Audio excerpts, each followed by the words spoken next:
Simple. ठीक है sir. ठीक है। अब अगर हम बात करें तो यहाँ पर जब कंपनी अपना काम करेगी तो कंपनी के पास में दो सिनेरियो होते हैं। जो उसने अपना सर्वर लगाया है, उस सर्वर के थ्रू अपना, जैसे मैं अभी इसी की बात कराता हूँ, इस सर्वर रूम में उसने जो सर्वर लगाया और उस पर विंडोज डाला हुआ है इनकेस, तो विंडोज के थ्रू ही सारी सर्विसेज अपने क्लाइंटों को दे सकता है।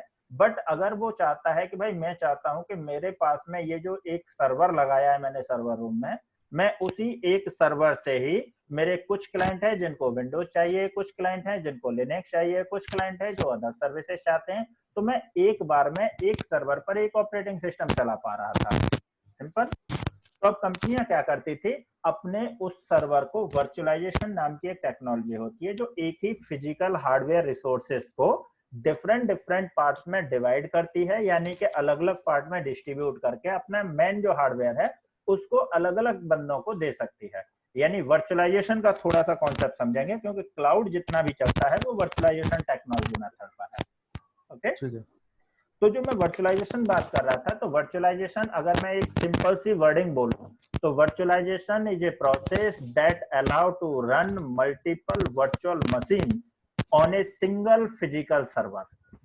बहुत सिंपल सी वर्डिंग समझें कि वर्चुअलाइजेशन एक ऐसी प्रोसेस होती है, होता है कि एक फिजिकल सर्वर पर मल्टीपल वर्चुअल मशीन चला दें। अब आपने जो मल्टीपल वर्चुअल मशीन चलाई है, एक वर्चुअल मशीन में आप विंडोज डाल के विंडोज वाले बंदों को दे दो, एक वर्चुअल मशीन में लाइनेक्स डाल के लाइनेक्स वालों को दे दो, थर्ड में अगर कुछ और चाहिए तो उसको, यानी जिसको जो भी देना है, राइट। तो सेम फंक्शन यहाँ पर दिया है कि virtualization is a process that run a virtual instance. यहाँ मैं वर्ड एक इंस्टेंस बात कर रहा हूँ, जबकि मैंने वर्चुअल मशीन ही बोला है। सिंपल। इंस्टेंस हमने यहाँ पर जो वर्ड यूज करा है वो क्लाउड के टर्म से करा है, बाकी का है वही मशीन ही, सर्वर ही मतलब, राइट। तो virtual instance of the computer system in a layer of abstraction of from the actual hardware. Actual जो हार्डवेयर है आपका, उसके अकॉर्डिंग ही एक सब्ट्रैक्शन लेयर डिसाइड कर दो, यानी सब्ट्रैक्टेड लेयर बना दी है, और उस सब्ट्रैक्टेड लेयर के ऊपर आपने एक वर्चुअलाइजेशन मेथड डालकर अलग अलग वर्चुअल मशीन्स बनाई, और हर वर्चुअल मशीन्स में आप as per uses different platform use कर सकते हो, जैसे विंडोज चलाना है, लाइनेक्स चलाना है, या कुछ अदर चलाना है। अब यहाँ पर जो वर्चुअलाइजेशन के जो कॉन्सेप्ट हैं, कुछ कॉन्सेप्ट हम ज्यादातर यूज करते हैं, जिसमें एक कॉन्सेप्ट होता है हमारा वर्चुअलाइजेशन का, जिसको हम यूज कर रहे थे हाइपर वी के नाम से। हाइपर वी माइक्रोसॉफ्ट सर्वर्स का एक इनबिल्टेड फीचर एक तरीके से समझ सकते हैं। यानी अगर आप माइक्रोसॉफ्ट का सर्वर चला रहे हैं तो माइक्रोसॉफ्ट कहता है कि आपको अलग से कोई थर्ड पार्टी टूल डालने की जरूरत नहीं है, हमारे सर्वर के अंदर ही एक वर्चुअलाइजेशन का कॉन्सेप्ट दिया है, that is known as Hyper V. आप हमारा ही हाइपर वी चलाएं और हम अपने सर्वर को मल्टीपल सर्वर्स में डिस्ट्रीब्यूट करने के लिए आपको अलाउ कर देंगे, यानी कि आप वर्चुअल इंस्टेंसेस चला सकते हो। बट कुछ बंदे हैं जो लाइनेक्स चलाते हैं, विंडोज नहीं चलाते, तो उनके लिए हमारे पास एक ऑप्शन होता है KVM, kernel based virtual machine. Containers भी आजकल बहुत ज्यादा डिमांडिंग आ रहा है, तो कंटेनर्स भी आप आगे यूज कर सकते हैं। फिलहाल हम बेसिक फॉर्मेट की ही बात करेंगे, तो that the part of KVM, यानी लाइनेक्स के सर्वर को वर्चुअलाइजेशन करना है तो केवीएम चला लो। तीसरा ऑप्शन है कि अगर हमें किसी का इंटरनल जो फीचर है, चाहे तो वो माइक्रोसॉफ्ट का और चाहे तो वो लिनक्स का, वो नहीं चलाना है, मुझे तो कोई थर्ड पार्टी यूज करने हैं, तो थर्ड पार्टी में आपके पास VMware हो सकता है, वर्चुअल बॉक्स हो सकता है, माइक्रोसॉफ्ट का आता है पीसी, उसके लिए जा सकते हैं वर्चुअल मशीन करके। तो डिफरेंट हो सकते हैं जो आप अपनी मर्जी से कुछ भी चलाएं। तो वर्चुअलाइजेशन कॉन्सेप्ट की जो जरूरत आई थी वो एक ही सर्वर को मल्टीपल वर्चुअल मशीन्स में डिवाइड करने के लिए आई है, और उस एक फिजिकल सर्वर से मल्टीपल वर्चुअल मशीन्स बनाकर अलग अलग बंदों को आप दे सकते हो। अब सर्वरों में तो यहाँ तक तो अपने लेवल की बात थी कि भाई अपना सर्वर है, जो चाहो कर लो, लेकिन क्लाउड पर जो चल रहा है वो वर्चुअलाइजेशन कॉन्सेप्ट है, जिसके बारे में अभी हम थोड़ा सा आगे डिस्कस कर रहे हैं। मैं अभी आपको एक शेयरिंग हटा रहा हूं अभी, I think.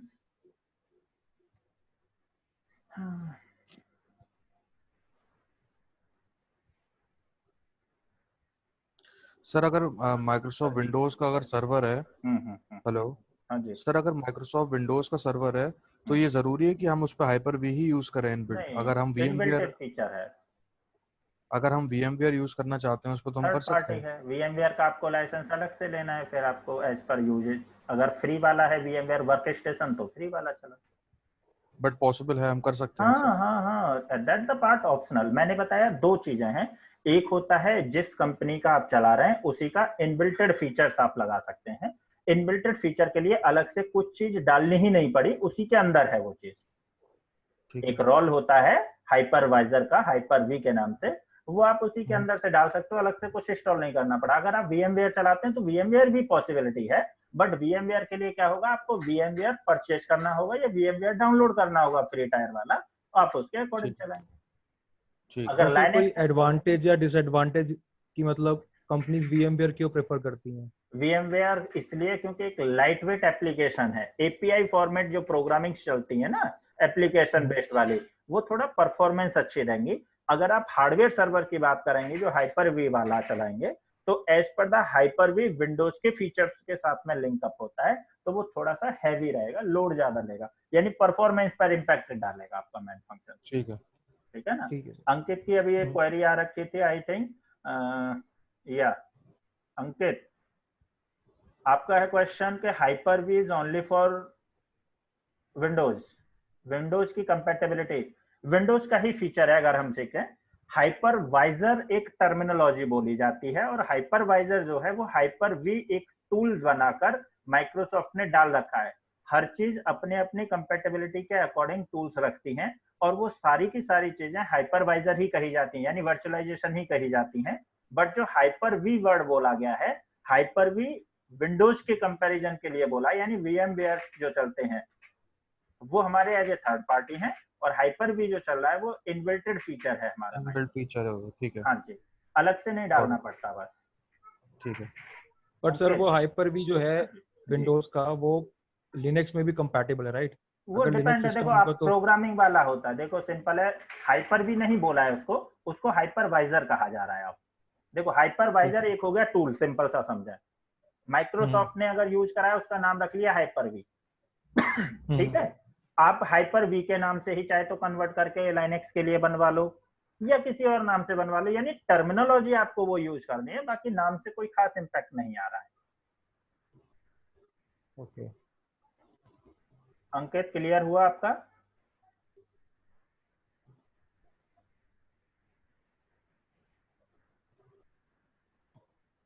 Maximum how many servers images can we install at one time? किस केसेस की बात कर रहे हैं, हाइपर वी फॉर्मेट के लिए बात कर रहे हैं या फिर वर्चुअलाइजेशन मेथड के लिए बात कर रहे हैं? देखो वर्चुअलाइजेशन की अगर हम बात करें तो वर्चुअलाइजेशन की कंपैटिबिलिटी हम अभी डिसाइड करेंगे, नेक्स्ट स्लाइड में मैं वही बताऊंगा आपको। हाँ हाँ राइट राइट, मैं अगली वाली स्लाइड में वही बताऊंगा, आगे चल के मैं थोड़ा इसी को हाइपर वी, क्योंकि सारा का सारा क्लाउड हाइपर वी पर ही चलना है, यानी सिंपल वर्चुअलाइजेशन पर चलना है। Hyper V word is the virtualization word, तो वर्चुअलाइजेशन पे ही चलना है, तो वहां पर हम अभी डिस्क्राइब करेंगे, राइट? ठीक है। हाँ वहां पर भी डिस्क्राइब करेंगे, डोंट वरी।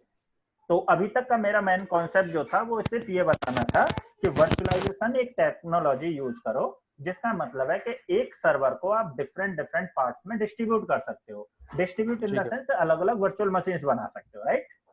ठीक है। ओके, मैं अपनी स्क्रीन फिर से आपको जो पीपीटी वाला है वो मैं आपको डिस्प्ले पर दे रहा हूँ।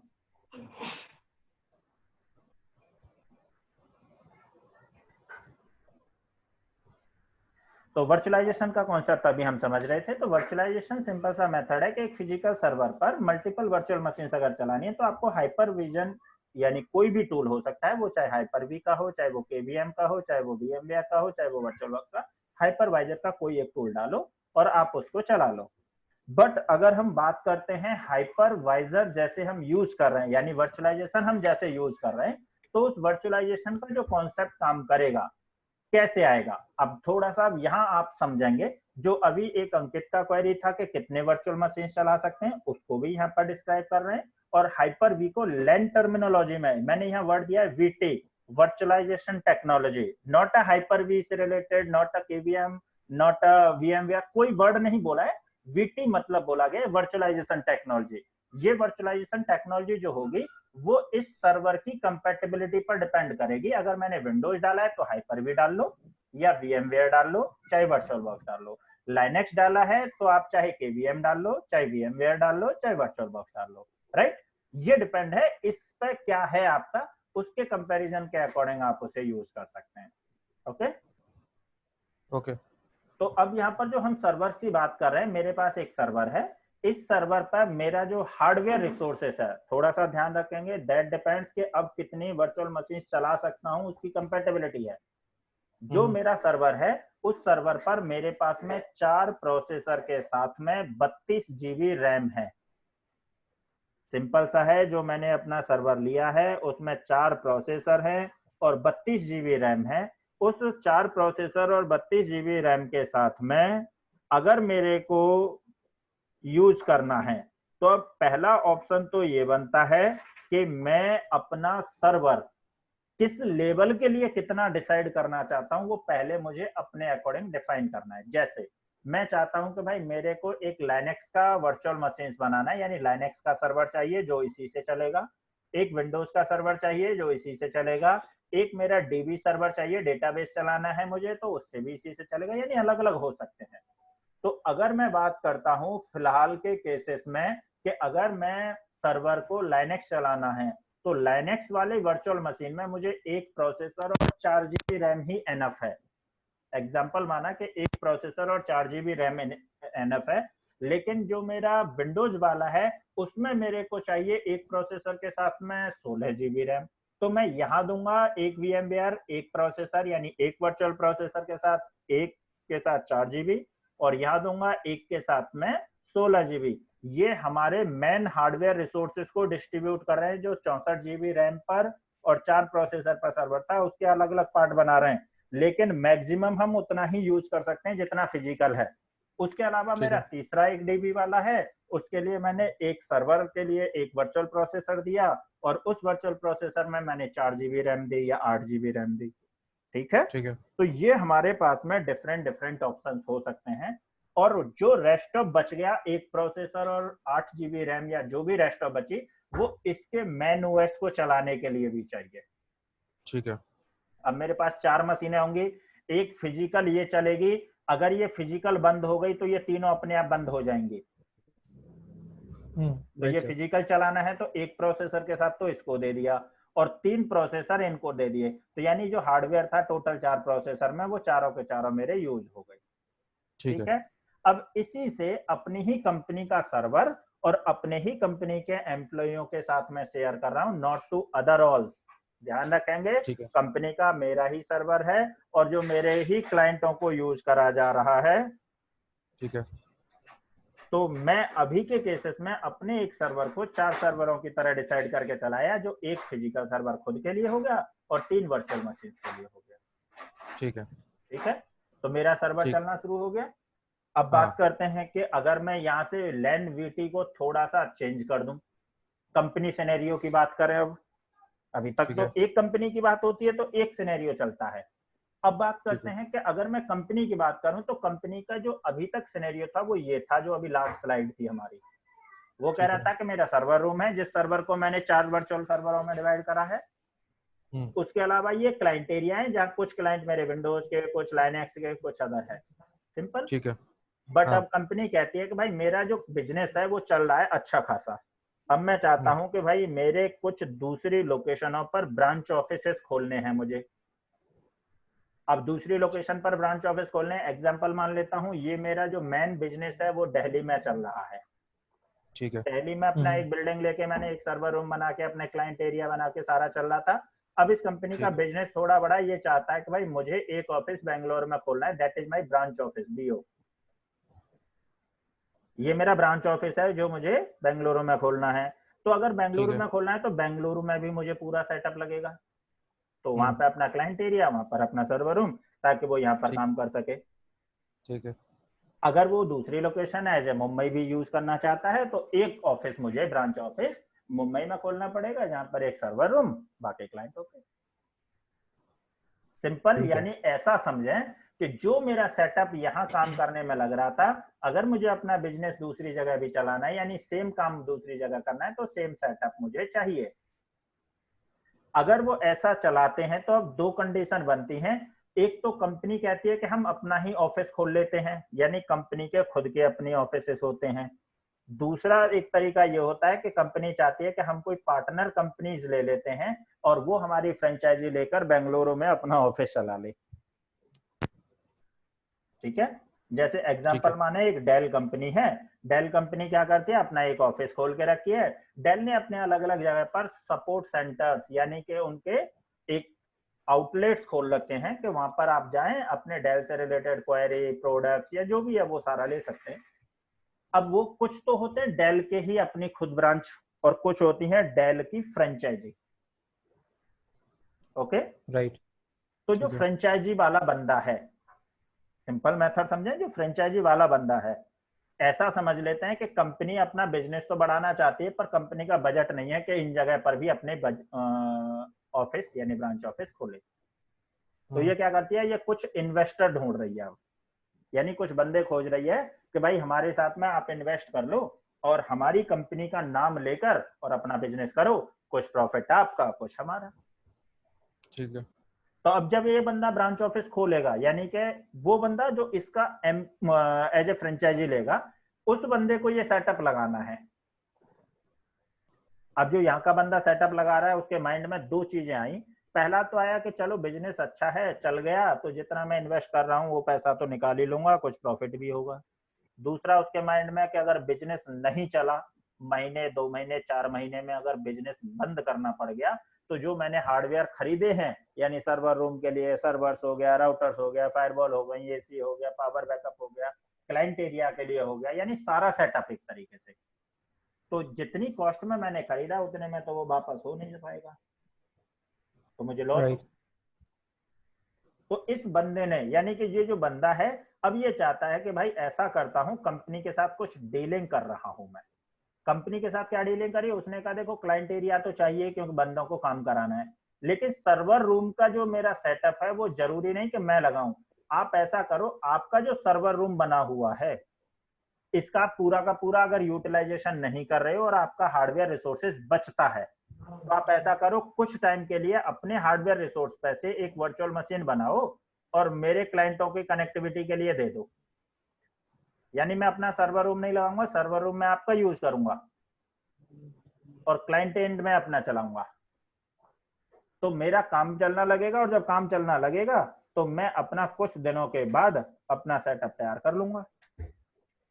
तो दूसरी लोकेशन पे जो सर्वर रूम क्रिएट हुआ है वहां पर सर्वर जो रूम नहीं बनाया उसने, उन्होंने नहीं बनाया, तो उन्होंने जो दिल्ली में जो चल रही है वहां से उन्होंने वर्चुअल मशीन एक होस्ट करवाई अपने वर्चुअल ऑफिस मशीन के। अपने लिए होस्ट कराई और पब्लिक आईपी के थ्रू वहीं से एक्सेस करा और कनेक्ट करना चलाना शुरू कर दिया।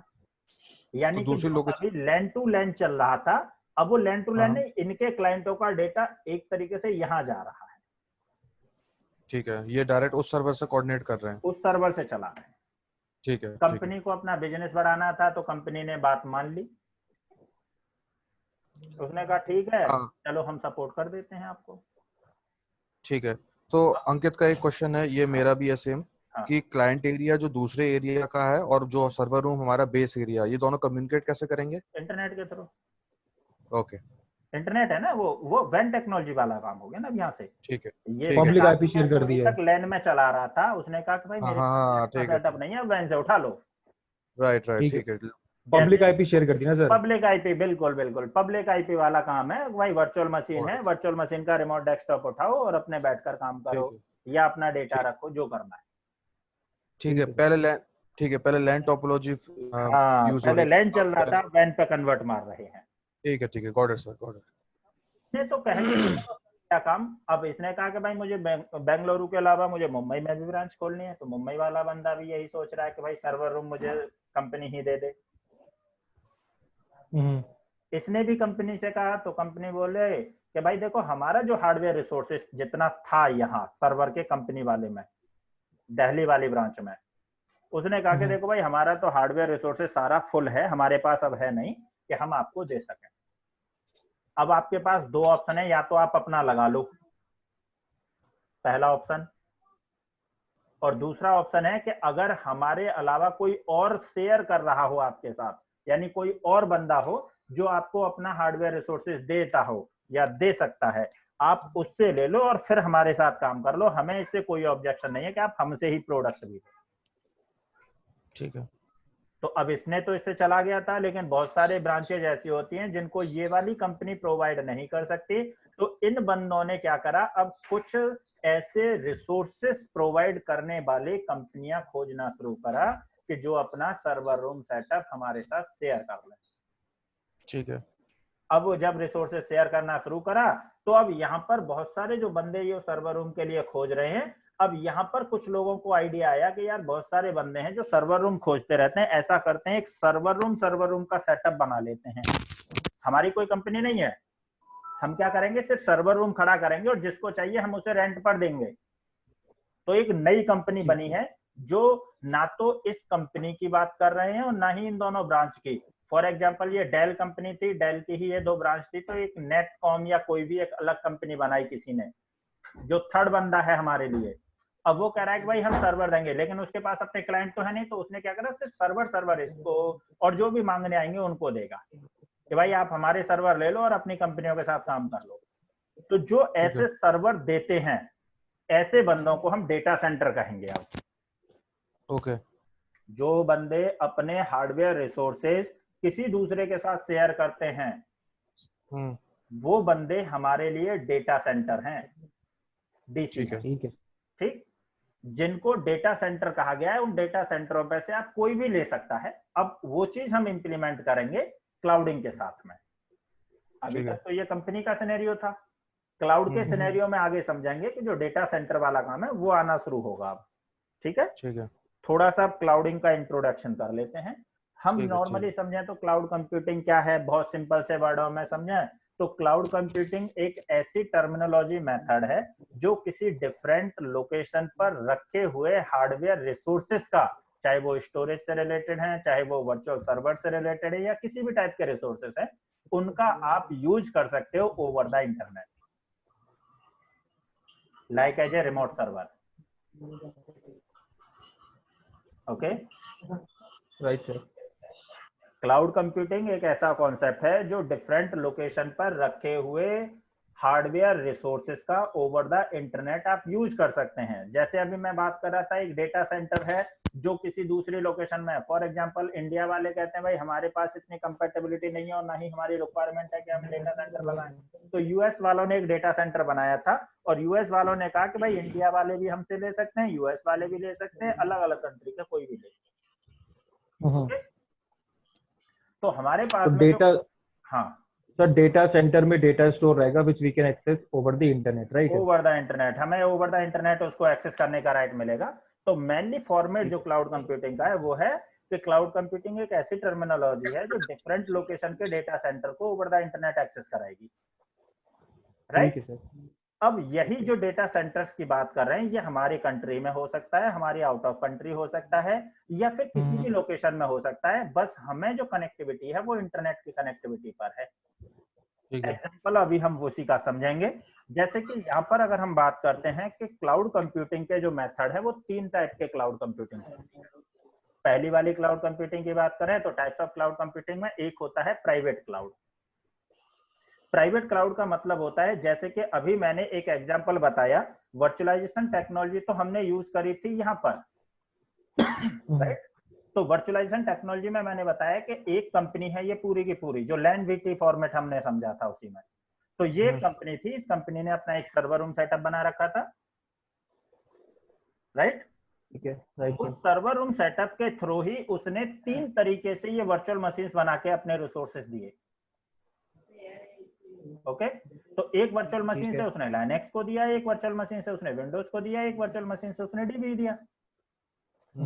तो एक ही फिजिकल सर्वर से इसने दिया, तो इसका मतलब हो गया सर्वर भी इसी कंपनी का है, यानी अपना पर्सनल सर्वर था इनके पास। और जो ये वर्चुअल मशीन्स हैं ये भी अपने ही बंदों के लिए हैं, ना कि किसी अदर कंपनी के लिए। यानी एक ऐसा वर्चुअलाइजेशन मेथड, एक ऐसा क्लाउड सिस्टम मेथड जो सर्वर भी अपना ही है और अपने ही क्लाइंटों के लिए रिसोर्सेज शेयर करता है। ठीक है, ऐसे नेटवर्क को हम यहाँ पर प्राइवेट क्लाउड कॉन्सेप्ट समझ रहे हैं। That one is my private cloud. Okay, private cloud का मतलब है सर्वर भी मेरा ही रहेगा और मेरे ही क्लाइंट उसका यूज करेंगे। That is the method of private cloud. ठीक है सर। दूसरा होता है हमारा पब्लिक क्लाउड। पब्लिक क्लाउड की बात करें तो अब जैसे मैंने एग्जांपल समझाया कि भाई एक कंपनी थी, उसने अपने ब्रांच ऑफिसेस खोले, तो ब्रांच ऑफिसेस ने जो रिक्वायरमेंट करी थी कि भाई हमें आप अपना हार्डवेयर रिसोर्सेज शेयर करा दो, ठीक, लाइक दैट। तो जब इन्होंने अपना रिसोर्सेज शेयर कराने के लिए हमसे कहा, तो जब था तो मैं दे सकता था, बट इनको देने के लिए जब मेरे पास अपना सर्वर रूम नहीं है, तो मैंने क्या करा कि भाई किसी भी बंदे से ले लो, तो यहाँ एक थर्ड बंदा बैठा है, और वो थर्ड बंदा मेरी कंपनी नहीं है, थर्ड पर्सन है, यानी थर्ड पार्टी है एक तरीके से। और वो थर्ड पार्टी इस कंपनी वाला जाता है तो इसको भी देगा, और हो सकता है डेल के अलावा एचपी का बंदा जाएगा, एचपी को भी देगा, आईबीएम का जाता है आईबीएम को देगा, मैं पर्सनल बंदा जाऊंगा मुझे भी देगा, आप जाएंगे आपको भी देगा। यानी कि वो जो डेटा सेंटर होगा वो किसी कंपनी का पर्टिकुलर अपने रिसोर्सेज के लिए नहीं है, वो ओपन टू ऑल यानी शेयर्ड रिसोर्सेज वाला काम करेगा। जो आएगा उसको दूंगा और मैं उससे अपना पेमेंट लूंगा, यानी पेपर यूज सर्विस है, जो भी चाहिए वो ले मेरे से। तो ऐसा जो कॉन्सेप्ट है वो पब्लिक क्लाउड कॉन्सेप्ट कहेगा। ठीक है सर। एक कंडीशन मैंने बताई प्राइवेट, यानी कंपनी का ही डेटा सर्वर कंपनी के ही एम्प्लॉइयों के लिए है। दूसरा कॉन्सेप्ट बताया कि डेटा सेंटर किसी थर्ड बंदे का है, थर्ड पार्टी का है, और वो जो यूज करने वाले एम्प्लॉय हैं वो डिफरेंट डिफरेंट हो सकते हैं, तो कोई भी बंदा यूज करे, जो यूज करेगा वो पैसा देगा। ठीक है, ठीक। तो ऐसा रिसोर्सेज जो एज ए थर्ड पार्टी चलेगा, यानी open to all, publicly allowed रहेगा, पब्लिकली अलाउड है कि कोई भी बंदा ले। ऐसे क्लाउड कंप्यूटिंग सिस्टम को हम यहाँ पर पब्लिक क्लाउड कहते हैं। Right right sir. तीसरा एक मेथड और होता है इसमें, that is called hybrid cloud. जैसे एग्जांपल मैंने अभी लास्ट वाले सिनेरियो में समझाया था, हाइब्रिड क्लाउड का मतलब होता है जिसमें कुछ सर्वर अपने खुद के हैं यानी प्राइवेट क्लाउड के, और कुछ सर्वर जो हैं वो हमारे हैं पब्लिक क्लाउड के। अच्छा, ओके। मिक्स टेक्नोलॉजी ऐसे समझ सकते हैं, जैसे ये वाली कंपनी ने इस वाले बंदे को सर्वर दिया, या एक और स्लाइड बैक करता हूं मैं, यहाँ की समझ लें कि ये मेरा सर्वर था, इसने कहा मुझे लाइनेक्स चाहिए, इसने कहा मुझे विंडोज चाहिए, इसने कहा मुझे डीबी चाहिए, तीनों को दे दिया। अब इसके 4 प्रोसेसर 64 जीबी रैम थी, वो पूरा का पूरा ऑक्यूपाई हो गया। अब लाइनेक्स वाला बंदा कहता है कि भाई मेरा एक प्रोसेसर से काम नहीं चल रहा, मुझे तो एक सर्वर और दे दो, एक वर्चुअल मशीन और दे दो। अब इसके पास तो हार्डवेयर रिसोर्स ही नहीं है, तो ये तो बना के दे नहीं सकता। अब ये वाला 2 कंडीशन कर सकता है, या तो एक नया सर्वर और खरीद के ले आए और उस सर्वर से इसको दे दे, लेकिन लाइनेक्स वाला बंदा कहता है कि बस मुझे 1 हफ्ते के लिए ही चाहिए ये रिसोर्स, तो कंपनी 1 हफ्ते के लिए तो नया हार्डवेयर खरीदेगी नहीं खरीदेगी। राइट। वो क्या करेगी कि भाई कोई भी ऐसा बंदा जो पब्लिक क्लाउड पैसे यानी कि किसी भी रिसोर्सेज को शेयर करके अगर हमें कुछ टाइम के लिए दे दे, यानी 1 वीक या 2 वीक या जो भी रिक्वायर्ड है, ऐसे बंदे पैसे लिया और उसको एक्सेस करा के इसको दिलवा दिया। तो यानी कुछ तो हमारे प्राइवेट सर्वर्स हैं यानी प्राइवेट क्लाउड के सेटअप हैं, और कुछ हमने रिसोर्सेज शेयर्ड वाले बंदों से भी लेके चलाए हैं। ठीक है, मिक्स टेक्नोलॉजी हो गई, that is known as hybrid cloud. Hybrid cloud का जो मेन कॉन्सेप्ट है वो है पब्लिक और प्राइवेट दोनों को मिक्स कर दिया जाए। ठीक है। तो मेन फंक्शन जो है वो 3 ही टाइप के क्लाउड है, एक तो पब्लिक होता है, एक प्राइवेट होता है और एक हाइब्रिड होता है। बट कुछ जगह आपको एक क्लाउड और सुनने का मिलेगा, that is known as community cloud. Community cloud basically कोई क्लाउड का टाइप नहीं है, ये कुछ लोगों की मजबूरी के थ्रू बनाया गया एक सर्वर है। जैसे फॉर एग्जांपल कुछ बंदे होते हैं कि भाई कहते हैं कि कंपनी में मुझे सर्वर की तो जरूरत है, लेकिन सर्वर रूम में जो सेटअप लगाने के लिए जो कॉस्ट आ रही है 10-12 लाख रुपए, उतना मैं नहीं लगाना चाहता, और ना ही मैं अपना किसी पब्लिक क्लाउड के सर्वर पे से अपना डेटा रखना चाहता, क्योंकि मेरी प्राइवेसी थोड़ा सा इशू करेगी। 2 कंडीशन बनी कि मेरे पास उतना बजट नहीं है कि मैं अपना पर्सनल सेटअप लगा सकूं, और मैं किसी पब्लिक पर इसलिए नहीं रख रहा हूं क्योंकि मेरे को सिक्योरिटी का इशू है। 2 चीजें आई हैं कंपनी के साथ में। तो अब ऐसे बंदों के पास में क्या इशू आएगा, अपना लगा नहीं सकता और पब्लिक वाले पे जा नहीं सकता, तो क्या करे वो बंदा, तो उसने ऐसे ही दूसरे बंदों को खोजा। तो ऐसे ऐसे 2-4 बंदों ने मिलकर अपना एक सर्वर रूम बनाया और उस सर्वर रूम को अपने ही 3-4 लोगों के लिए शेयर करके चलाया। यानी कॉन्सेप्ट तो लगभग ये वाला चलाया, एक सर्वर रूम बनाया, ये कॉमन है, एक कंपनी ये हो गई, एक कंपनी ये हो गई, एक कंपनी ये हो गई, यानी ये 3 अलग अलग कंपनी के बंदे हैं। ये लोग कहते हैं कि देखो भाई जितना सर्वर रूम पर इन्वेस्ट करना है, जैसे 10 लाख करना है तो हम तीनों लोग मिलकर कर लेते हैं, तो कॉस्ट कम हो जाएगी, राइट। बट हम ही यूज करेंगे सर्वर को, किसी दूसरे को नहीं देंगे। तो अब दो कंडीशन हुई। अब इन दोनों को समझें तो ये ना तो किसी एक पर्सनल बंदे का है, तो प्राइवेट नहीं कह सकते इसको एक तो, और ये अपने अलावा सबके लिए ओपन नहीं है, ना कि ओपन टू ऑल वाली कंडीशन भी नहीं है, शेयर्ड रिसोर्सेस नहीं देता, कोई और तो ले नहीं सकता इससे, तो पब्लिक भी नहीं होगा, यानी प्राइवेट नहीं है क्योंकि हम एक कंपनी का नहीं है, और पब्लिक इसलिए नहीं है क्योंकि ये किसी दूसरे को दे नहीं रहा। तो ना तो ये पब्लिक में आया और ना ही प्राइवेट में आया। तो ये कम्युनिटी के थ्रू जो बनाया गया होता है वो हमारा एक क्लाउड और कहा जा सकता है। बेसिकली वो कुछ ही जगह का होता है, इसलिए वहां का हम बहुत ज्यादा डिस्क्रिप्शन नहीं करते। मेनली जो क्लाउड है वो 3 ही पार्ट में काम करता है, पब्लिक होगा, प्राइवेट होगा या हाइब्रिड होगा। आजकल जो सबसे ज्यादा यूज हो रहा है वो हो रहा है पब्लिक क्लाउड का। पब्लिक क्लाउड यानी ओपन टू ऑल रिसोर्सेस वाला। पब्लिक क्लाउड के थ्रू आप अपना कोई भी रिसोर्सेस किसी भी डिफरेंट लोकेशन से एक्सेस कराएं और अपना चलाएं। इस पब्लिक क्लाउड में बहुत सारे पब्लिक क्लाउड के प्रोवाइडर हैं, जिसमें AWS वाला भी होता है, एज़्योर वाला भी होता है, गूगल वाले का भी क्लाउड होता है, अलीबाबा भी एक क्लाउड सर्विसेज है। यानी अलग अलग हमारे ये पब्लिक क्लाउड सर्विस प्रोवाइडर हैं, जिनके बारे में हम आगे अभी डिस्क्राइब करेंगे, राइट। तो मेनली जो कंप्यूटिंग का काम था, जो क्लाउड कंप्यूटिंग थी, क्लाउड कंप्यूटिंग एक ऐसा कॉन्सेप्ट था जिसका काम होता था डिफरेंट लोकेशन पर रखे हुए रिसोर्सेज को ओवर द इंटरनेट एक्सेस करना। और ये जो है ये पब्लिक क्लाउड की बात करी जाती है हमेशा। हमारे पास 3 क्लाउड है, प्राइवेट कंपनी का अपना खुद का पर्सनल क्लाउड, पब्लिक यानी ओपन टू ऑल यानी कोई भी बंदा यूज करे, और दोनों को अगर मिक्स कर दें तो hybrid cloud. Clear? Clear. Ankit,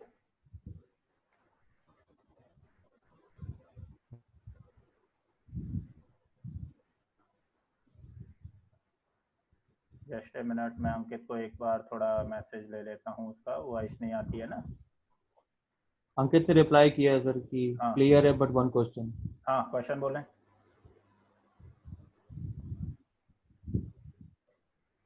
clear but one question, या अंकित बोलो क्वेश्चन।